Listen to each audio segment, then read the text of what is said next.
Bonjour à tous, alors dans cette vidéo nous allons corriger l'exercice 54 page 91.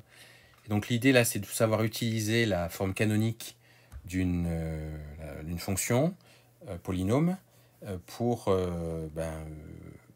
faire une correspondance avec le tableau de variation. Alors on se rappelle que la forme canonique nous donne alpha et bêta. Alpha ici c'est donc ça c'est les coordonnées du sommet de la parabole.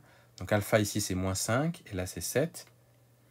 Donc, alors là, ce qu'il faut savoir, c'est est-ce que la fonction est d'abord décroissante, croissante ou croissante, décroissante. Donc, on regarde le a, c'est-à-dire moins 2 ici.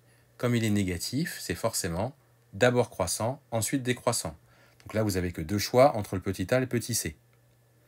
Après, on regarde en fait alpha et bêta, les coordonnées du sommet, qui doivent se mettre toujours ici. Ici, ce sera alpha, ici, c'est bêta.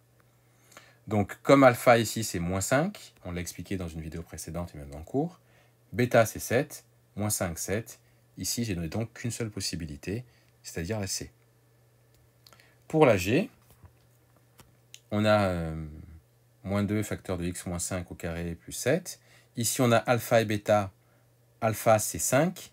Attention, c'est pas moins 5, c'est 5. Bêta, c'est 7. Donc 5, 7, c'est bon déjà. Et puis, comme le a est négatif, c'est moins 2, ça veut dire que notre fonction elle est d'abord croissante et ensuite décroissante. C'est pour ça que ça correspond au petit a. Et donc, par déduction, le petit b, c'est le dernier. Et puis, d'ailleurs, le petit b, c'est le seul où le coefficient est positif. Donc, le seul où c'est d'abord décroissant et ensuite croissant. C'est pour ça que c'est comme ça. Voilà donc pour l'exercice 54.